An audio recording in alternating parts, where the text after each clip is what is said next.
할렐루야. 네, 이 새벽에 나오신 여러분이 우리 주님의 축복과 은혜가 넘치기를 간절히 바랍니다. 자, 시편 55편은 누구의 시라고 오늘 앞에 소제목이 되어 있죠? 다윗의 맞쓰길, 다윗의 시라고 되어 있죠. 인도자를 따라 현악에 맞춘 노래. 그래서 성전에서, 성소에서 합창으로 하나님 앞에 올려드리던 그런 찬양이죠. 자, 그런데 이 시 속에는 다윗이 당한 아주 뼈아픈 경험이 여기에 녹여져 있다는 것입니다. 그가 너무 위급할 때에 하나님 앞에 탄식하며 드린 기도인데, 이 기도의 배경은 자기의 아들 압살롬과 자기의 가장 절친한 친구, 그리고 이스라엘 최고의 모사인 아히도벨이 다윗을 배신하여서 반역을 일으킨 사건이 이 시 속에 녹여져 있다는 것입니다. 그래서 다윗은 매우 당황스럽고 너무 큰 충격 속에서 처음엔 어찌할지 모르는 거예요. 다윗은 아무런 준비도 하지 않았어요. 그런데 갑자기 이런 일이 일어날 때 다윗은 당황하게 되고 결국 하나님 앞에 부르짖어 탄식으로 기도하게 됩니다. 자, 그럴 때 하나님께서 그에게 응답의 확신을 주시고 결국 다윗은 하나님을 찬양함으로 마지막 이제 그는 더 하나님을 의지하겠다 하고 자신을 다독이게 되는 것이죠. 특별히 이 배경에 보면 몇 년 전부터 압살롬은 자기 주변의 용사들을 포섭을 했습니다. 그리고 그들을 자기 편으로 끌어들입니다. 심지어 다윗이 가장 친한 친구고 다윗의 가장 아주 최고의 모사인 전략가인 아히도벨을 자기 편으로 끌어들입니다. 그리고 그는 송문학 광장에서 자기가 직접 백성들의 송사를 관리합니다. 고발 사건이 오면 압살롬이 왕자로서 그들의 판정을 해줍니다. 그러면서 결국 어떻게 돼요? 다윗을 향했던 백성의 마음이 자기에게 향하도록 백성의 마음을 다 끌어모으는 거예요. 그러니까 백성의 마음을 빼앗아 간 거죠. 다윗에게서. 다윗은 그걸 전혀 모르고 있었어요. 내 아들 압살롬이 이 백성들의 송사도 살피고 참 훌륭하구나. 한동안은 외국에 나가 도망가 있기도 하고 자기 얼굴을 안 보려고 했던 압살롬이 이제 왕정 일을 돕고 백성들의 민심을 살피고 매우 긍정적으로 생각했다. 그러나 사실은 그게 아니었다. 어느 순간에 압살롬과 아히도벨이 백성들과 함께 반역을 일으키고 예루살렘을 향해서 공격해 오게 되었다. 자, 이제 아들과 예루살렘 성을 두고 싸우면은 큰 어려움이 일어날 거예요. 또 다윗은 너무 갑작스러워서 전쟁에 이길 가망이 하나도 없어요. 왜? 압살롬은 몇 년 전부터 철저하게 준비했고 다윗은 아무런 방비가 없었어요. 다윗은 너무 절망 중에 이제는 모든 것이 끝났다고 하는 가운데서 어떻게 해요? 하나님 앞에 부르짖어 기도합니다.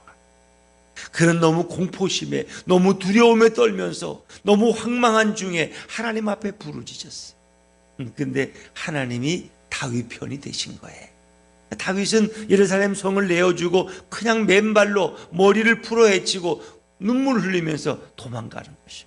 신하들과 함께 도망가기 바쁘니까 시므이라는 사울의 손자는 그에게 돌을 던지면서 이 비루한 자여, 이 비겁한 다윗아, 너가 도망가느냐? 너가 얼마나 많은 피를 흘렸느냐? 이제 하나님이 너에게 보복하신다고 조롱하게 됐어요. 다윗은 그렇게 피난길에 올랐다는 거예요. 그러나 하나님 앞에 기도할 때 하나님께서 다윗에게 길을 열어주셨고 결국 다윗이 어떻게 해요? 다시 예루살렘 성을 회복해요. 그리고 압살롬과 아히도벨은 요절하게 되죠. 젊어서 죽는 그런 참혹한 일을 경험하게 되는 것이죠. 자, 우리 1절부터 8절까지의 말씀은 환난 가운데 다윗이 너무 황급해서 하나님 앞에 부르짖는 그런 내용. 그리고 내가 새라면 멀리 날아갔으면 좋겠어요. 이 상황을 좀 안 봤으면 좋겠어요. 자, 우리 성경 1절과 2절을 다시 한번 읽어보죠. 1절과 2절입니다. 시작. 하나님이여 내 기도에 귀를 기울이시고 내가 간구할 때에 숨지 마소서. 내게 굽히사 응답하소서. 내가 근심으로 편하지 못하여 탄식하오니. 내가 지금 마음에 근심이 너무 심해서 내가 탄식하며 기도한다. 그리고 귀를 내게 좀 어깨를 좀 굽히셔서 내 기도를 들으시고 응답해 달라는 겁니다. 응답해 달라. 그리고 자신이 핍박을 당하고 있는데 지금 너무 두렵다는 거예요. 자, 3절입니다. 3절 시작. 이는 원수의 소리와 악인의 압제 때문이라. 그들이 죄악을 내게 대하며 노하여 나를 피박하나이다. 이 악인의 압제라는 것은 아들 압살롬과 자기 절친한 친구 아히도벨과 그들이 이끄는 군사들을 말하겠죠. 그런데 다윗의 심정이 이런 용맹한 장군의 모습이 아닙니다. 골리앗을 칠 때 어린 소년의 그 당당한 다윗의 모습이 아니에요. 그의 처지는 지금 너무 당황스러워요. 4절과 5절을 같이 읽습니다. 4절과 5절입니다. 시작. 내 마음이 내 속에서 심히 아파하며 사망의 위험이 내게 이르렀도다.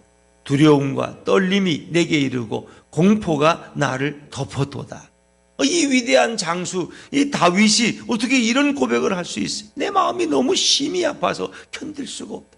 사망의 위험이 내 앞에 와 있고 내 문전에 와 있고 두려움과 떨림이 내게 밀려온다. 공포가 나를 덮었다. 공포, 코로나의 공포, 그렇죠? 수만 명씩, 수십만 명씩 막 이렇게 죽어갈 때 내가 느끼는 공포, 그렇죠? 오늘 다윗은 이 공포 가운데 어쩔 줄 모르는 거예요. 자, 이 성을 내어주고 하나님의 도성인 이 거룩한 성 시온성을 내어주고 그는 황급하게 도망가야 돼. 아무런 준비 없이 식량 하나 없이 맨발로 도망쳐야 될 상황. 그래서 그가 생각하기를 저 매처럼 나를 향해 날려오는 저 압살롬을 내가 피할 수가 없는데 저 아히도벨의 모략은 세상에 능가할 자가 없으니 내가 무슨 수를 써서 저 아히도벨을 능가하겠느냐 말이에요. 그러면서 그가 내가 한 마리의 비둘기가 되면 좋겠다. 매처럼 날아오는 압살롬을 피할 수만 있다면 내가 비둘기가 되어서 멀리 날아가 버렸으면 좋겠다. 이 상황을 안 봤으면 좋겠어. 왜? 너무 괴로워서 대책도 없고 방법도 없고 어찌할 줄 몰라. 그래서 멀리 날아가서 아무도 없는 광야에서 오래 머물렀으면 좋겠어. 그렇죠? 내가 멀리 날아가서 광야에 머무르리로다. 거기가 나의 피난처가 되어서 내가 폭풍과 강풍을 피할 수 있으면 좋겠다. 이제 그런 마음의 소원을 가지고 있는 거예요. 자, 6절, 7절, 8절 같이 읽죠. 시작. 나는 말하기를 만일 내게 비둘기같이 날개가 있다면 날아가서 편히 쉬리로다. 내가 멀리 날아가서 광야에 머무르리로다. 셀라. 내가 나의 피난처로 속히 가서 폭풍과 강풍을 피하리라 하였도다. 이 폭풍과 강풍처럼 밀려오는 이 반란의 역도들, 저들은 너무 힘이 거세서 내가 당할 수가 없어. 당할 수. 저 폭풍과 강풍을 내가 피할 수만 있다면 멀리 날아가서 내가 피난처에 안식했으면 좋겠다는 거예요. 그냥 다윗의 마음속의 소원이 너무 힘든 일을 보면은 그냥 어떤 경우는 그냥 이런 거 안 보고 그냥 눈을 감았으면 좋겠다. 엘리야도 지금 넉넉하오니 저의 생명을 취하소서. 내가 이런 상황 가운데 이제 어쩔 수가 못해. 뭔가 세상이 변할 줄 알았는데 변한 건 아무것도 없고 자신의 생명만 위태로울 뿐이야. 이제는 넉넉하오니 내 생명을 취하소서. 이것저것 안 보고 그냥 눈을 감았으면 좋겠다. 이런 생각이 다윗에게도 드는 거죠. 내가 멀리 날개가 있어 날아갔으면 좋겠다. 자, 9절부터 14절까지는 이제 이 배신자들, 악인들의 득세로 인한 불평과 탄식이 시의 속에 녹여져 있는데 온 성 안에 악독이 가득했다는 거예요. 악독이. 그래서 하나님 앞에서 그가 기도했던 첫 번째 내용이 9절입니다. 9절 한번 읽어볼까요? 시작. 내가 성내에서 강포와 분쟁을 보았사오니 주여 그들을 멸하소서. 그들의 혀를 잘라버리소서. 참 심한 기도죠. 어떻게 혀를 잘라버릴까? 근데 성내에서 강포와 분쟁을, 성 밖에서 지금 반란군들이 막 밀려오고 있는데 이미 성 안에도 반란군들이 엄청나게 많아요. 왜? 그들 성 밖의 사람들과 내통하는 자들이 있어서 그들이 오면은 다 성문을 열어주기로 내통하고 있어. 다윗의 신복들이 다 등을 돌렸어. 다윗에게 이제는. 그렇죠. 우리 그걸 느낄 때가 있잖아요, 여러분. 그렇죠? 이 사람들이 나를 떠났구나. 이 사람들이 내 편이 아니구나. 왜? 눈길이 달라 벌써. 전에 같은 반갑게 인사하는데 이제는 쳐다보지도 않아. 왜? 이들의 마음이 내가 아니라 압살롬에게로 다 돌아가. 그걸 다윗이 느껴. 성 안에도 이미 강포와 분쟁이 넘쳐. 다윗을 지지하는 자들과 압살롬을 따르는 자들이 이미 분쟁을 일으키고 있어요. 그런데 다윗의 기도는 주여 그들을 멸하소서, 이 악인들을 멸하소서, 그들의 혀를 잘라버리소서. 이 표현이 좀 이제 놀랍지만 옛날 성경에는 그들의 혀를 나누소서 그래요. 나누소서. 이거 뭔 얘기예요? 그들이 서로 말을 맞추는데 그들이 딴 얘기를 하도록 그들의 말을 낮춰달라, 나눠달라. 이제 이 얘기가 좀 이제 설명이 필요한데, 바벨탑을 쌓을 때 창세기 10장에 보면은 그들이 바벨탑을 쌓으면서 어떤 마음으로 쌓았어요? 겸손한 마음이에요, 교만한 마음이에요? 교만한 마음. 하나님과 같아지겠다, 하나님께 올라가겠다. 그러니까 하나님이 그들의 언어를 혼란케 하세요.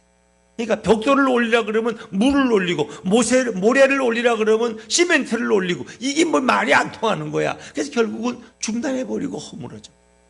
언어를 혼란케. 바벨이란 말은 혼란시키다. 근데 이제 사도행 2장에 성령의 강림이 임함으로 그 언어가 통일되죠. 성령 안에서 방언을 말하는데 그들의 언어가 하나로 통일돼.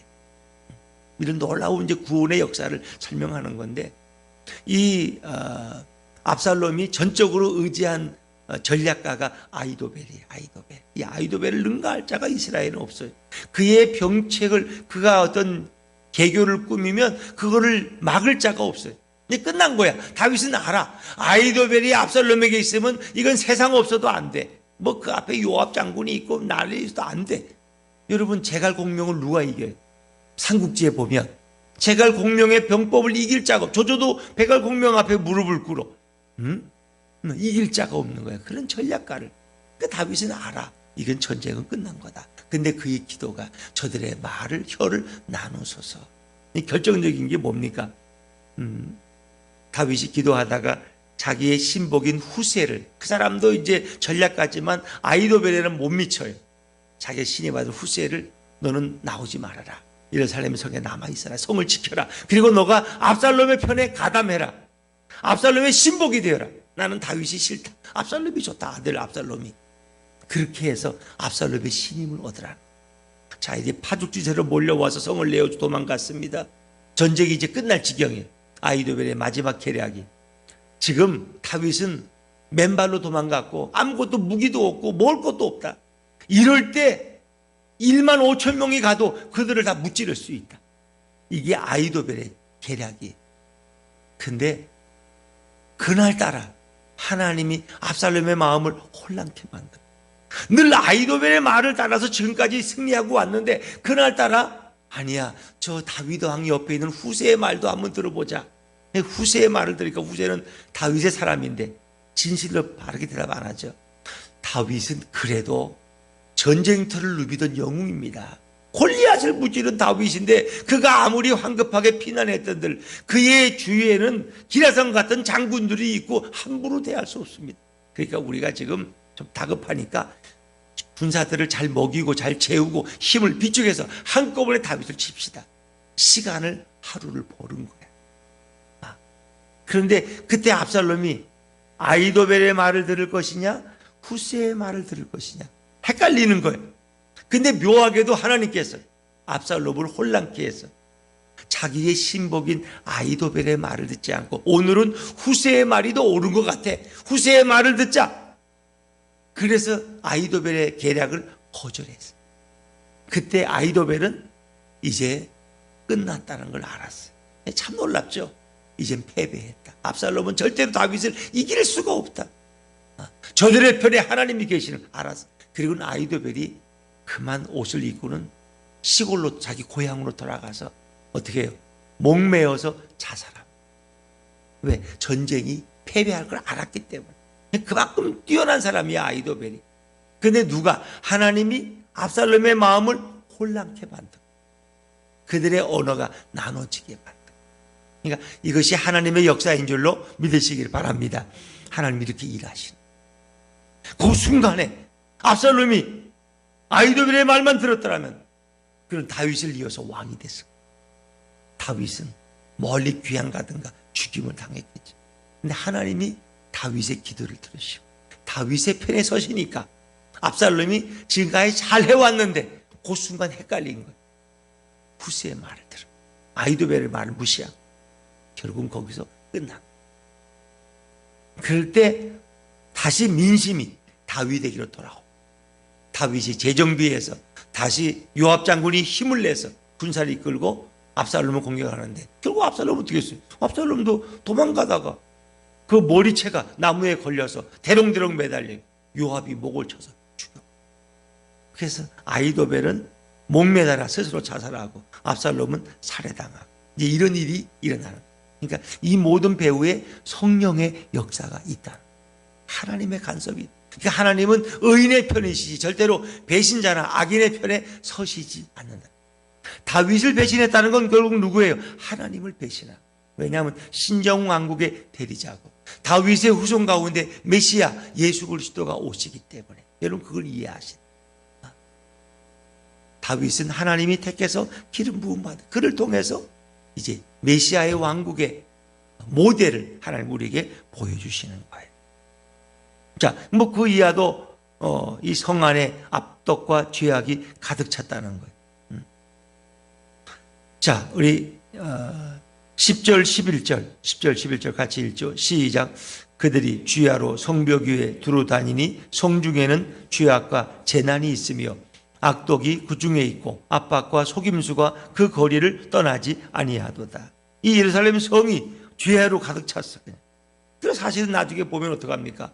압살롬이 자기 아버지의 후궁들과 동침하는 일을 해요. 이것이 이제 왕들이 정복자가 됐을 때 행하는 방식이에요.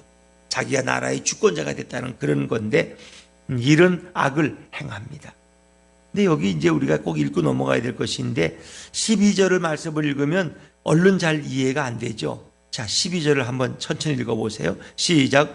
나를 책망하는 자는 원수일진데 내가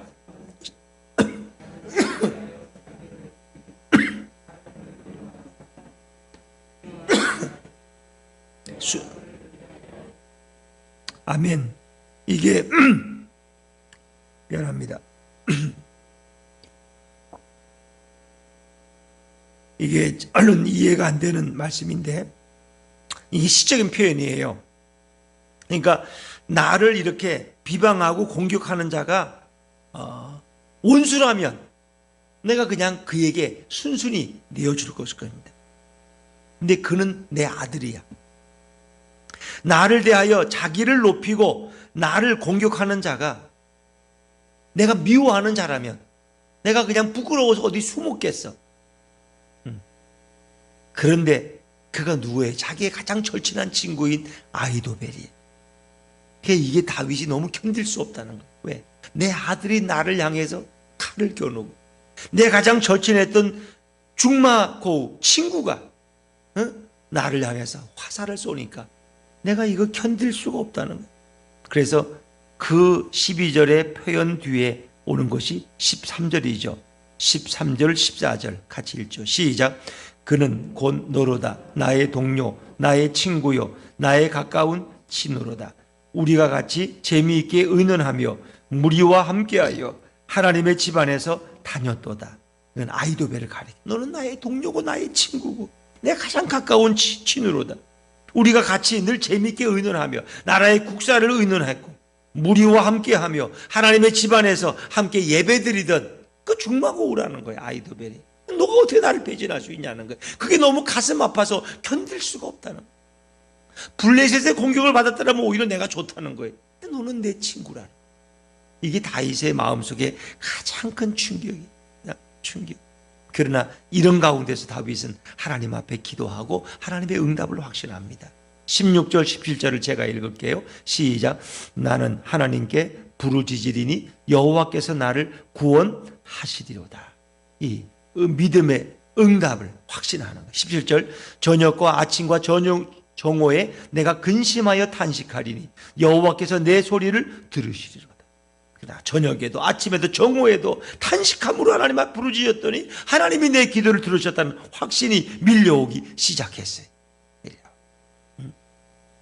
하나님이 이제 나를 구원하실 거라는 그런 확신이, 믿음이 밀려오기 시작했어요. 자, 18절 19절 같이 읽죠. 18절 19절 시작. 나를 대적하는 자 많더니 나를 치는 전쟁에서 그가 내 생명을 구원하사 평안하게 하셨도다. 옛부터 계시는 하나님이 들으시고 그들을 낮추시리이다. 아멘. 여기까지 먼저 읽어볼게요. 나를 대적하는 자들이 너무나 많았는데 하나님이 내 생명을 구원하시고 내게 평안을 주셨다는 거예요. 그리고 옛부터 계신 하나님이 그들을 낮췄다는 거예요. 압살롬을 낮추고 아히도벨을 낮췄다는 거예요. 그건 그들이 패배했다는 거예요. 그런데 19절에 보니까 그들은 변하지 아니하며 하나님을 경외하지 아니하는 자들이라. 그러니까 하나님을 경외하는 자들이라면 하나님의 대리자인 다윗을 배신할 수가 없어요. 왜? 그는 신정왕국의 왕이기 때문에. 왜? 하나님이 기름 부어 세웠기 때문에. 그런데 그들은 하나님을 경외하지 않기 때문에 감히 다윗을 죽이려고 덤벼드는 거예요. 결국 하나님께서는 어떤 일을 행하셨느냐. 20절, 그는 손을 들어, 이제 이거는 악인들 얘기입니다. 아히도벨과 압살롬 얘기입니다. 아히도벨의 얘기인데 20절, 그들은 얼마나 하나님을 경외하지 않을 뿐 아니라 어떻게 악을 행했느냐. 그는 손을 들어 자기와 화목한 자를 치고, 자기와 화목한 자가 누구예요? 다윗을 쳤다는 거예요. 아히도벨. 자기의 화목한 친구인 다윗을 쳤고 그의 언약을 배반. 그러니까 다윗과 아히도벨 사이에도 언약이 있었어요. 우리 서로 배신하지 말자. 나는 왕이고 너는 나의 신하지만 우리는 같은 친구다라는 거예요. 그런데 그 언약을 누가? 아히도벨이 깨뜨렸다.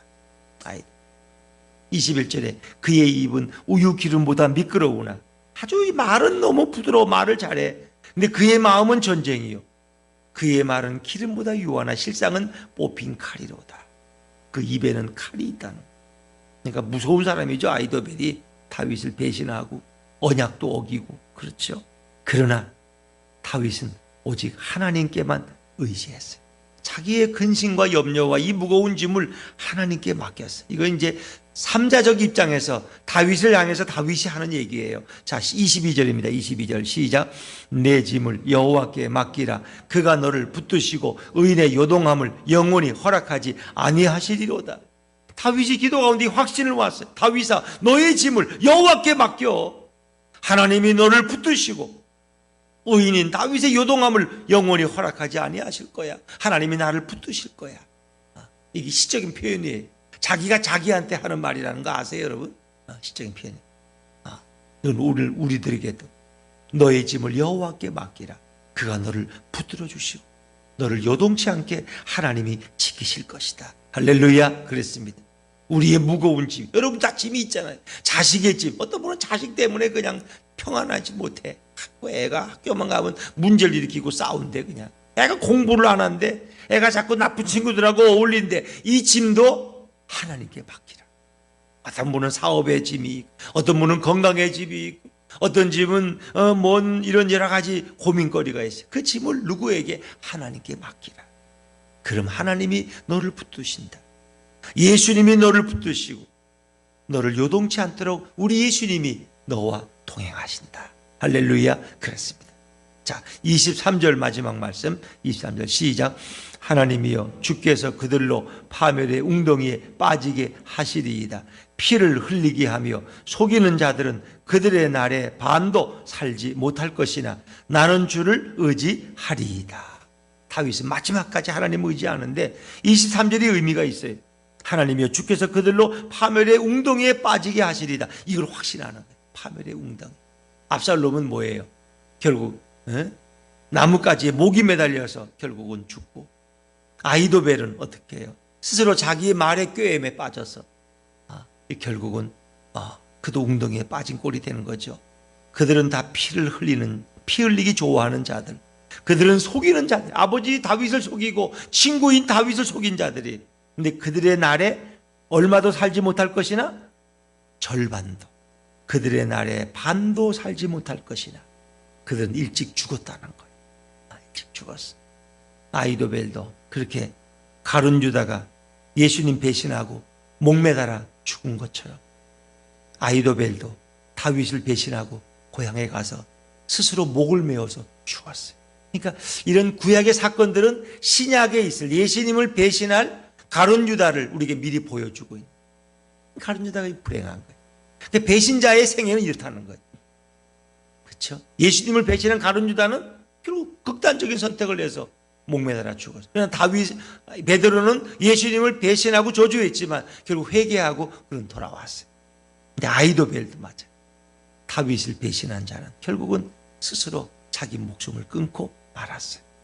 그러니까 배신자의 생애는 이렇다는 거예요. 우리 누구를 배신하면 안 돼요? 예수님을 배신하면 안 된다. 하나님을 배신하면 안 된다는 거예요. 하나님. 예수님을 배신하면 그 인생이 이렇게 비참하게 된다는 거예요. 우리 주님 처음처럼 마지막까지 주님만 사랑하고 주님께만 충성하시기를 주 이름으로 축원합니다. 다윗은 이런 어려운 일이 와도 나는 주님만을 의지하리이다. 내 모든 짐은 주님께 맡길 것입니다. 여러분의 짐은 예수님께 맡기시고 어떤 환난이 와도 나는 예수님만 의지하리이다. 이 다윗의 마지막 결론이에요. 나는 주님만 의지하고 주님만 바라보고 주님께만 소망이 있습니다. 그러면 다윗이 다 죽을 것 같은 99% 다윗은 망하는 거야. 죽는 거야 이제. 방법이 없어. 근데 하나님이 길을 내시는 살려주시는. 왜? 그가 하나님 앞에 부르짖고 간구했다니. 다윗 같은 위대한 용맹한 장군도 공포가 밀려와서 두려움과 떨림에 사망의 위험이 내 앞에 있으니 견딜 수가 없어. 하나님 앞에 탄식하며 기도했더니 하나님이 길을 주시는 거야. 우리가 어떤 재난 가운데 있을지라도 하나님은 길을 열어주시고 하늘문을 여시고 은혜를 부어줄 줄로 믿습니다. 이 좋으신 주님, 이 좋으신 예수님을 의지하는 것이 얼마나 행복하냐. 오늘 예수님과 동행하는 축복의 하루가 되시기를 주의 이름으로 축원합니다.